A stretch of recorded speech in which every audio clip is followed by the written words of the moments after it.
right, we're already in the Christmas spirit. Look at that. That's crazy. Really cool houses. We are at Donda and Kanye West's house in Southside Chicago.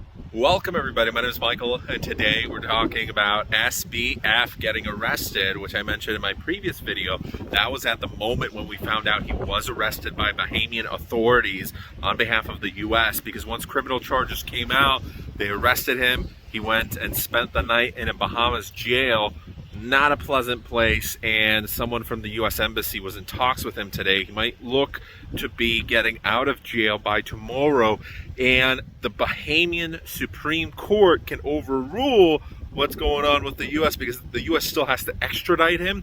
So this whole complicated process. By the way, the weather is absolutely terrible. It looks creepy. But what's very interesting is I went on a test drive with a customer today to a parking lot, a corporate parking lot, no lights. Very dark, kind of like more darker than that, and we are just turning around, and I remember him just going a little slower, and I had this weird thought. I was like, what if this guy's like a psycho and just wants to kill me? I don't know, I had this crazy thought in my head. In the next second, the client says, you know what's a creepy thought? And I'm like, oh no, he's gonna say it, and he did. He's like, what if, you know, when we're pulling through here, you ever have that feeling on test drives? Man, it's such a creepy, I forgot exactly what he said, but the gist of it was like, you know, you ever get scared on test drives? You never know who you're with, kind of thing. And I was like, that's exactly what I was thinking about. I mean, I wasn't afraid, but for a split second, like, this guy was super cool, everything was great, but for a split second, it was just like, what if? Anyways, so SBF is currently in a jail, and he is still thinking that he did not do anything wrong criminally. Even if the US has their own case going on, Bahamas will have their second separate case for any charges he might be facing, since first of all, he did a lot of business in the Bahamas. He had his business registered in the Bahamas. He has over $200 million of property in the Bahamas that the Bahamian authorities are trying to get back, and they were the ones responsible for the hack with FTX's funds. It's this crazy saga.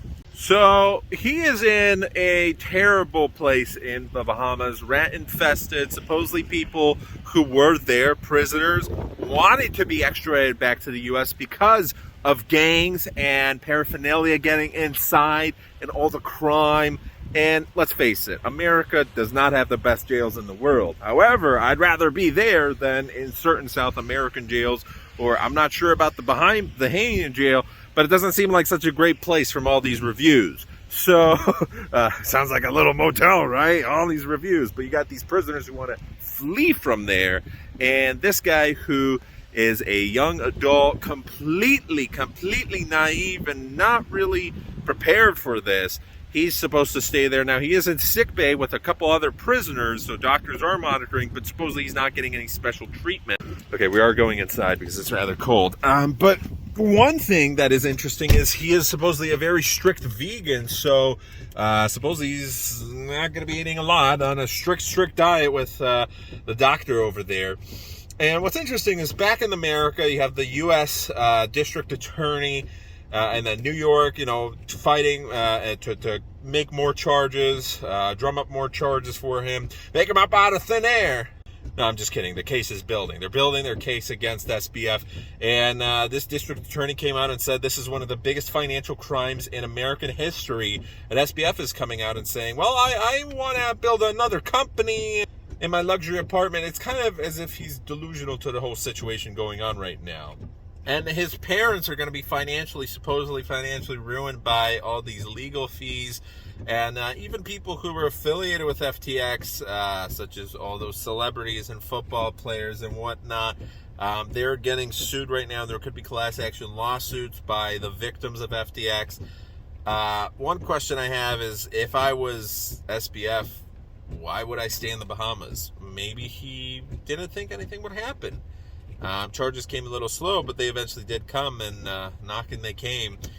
So if I know there was thoughts and plans of supposedly leaving, and yes, they did restrict his passport, but come on, if you still, I know maybe he was lying, or maybe he was telling the truth, maybe he only had $100,000, but I'm sure he still had a fair amount of connections, a fair amount of power. Even $1 million is still enough to get you out, and I'm sure if he wanted to, he could have fled and left it all behind, but it's just a very interesting situation. So what's going to happen to him now? Potentially facing hardcore charges and plenty of years behind jail.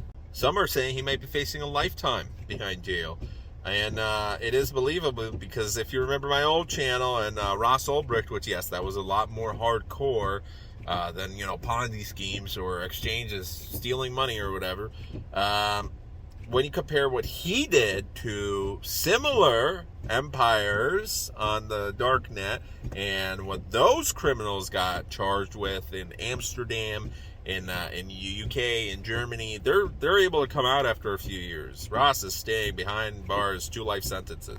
And that's for nonviolent crime. So this isn't as hardcore as that, but I definitely believe that America punishes, and their prison system and the whole courts and everything, the whole system is rigged, and he could be potentially facing a very long time behind bars.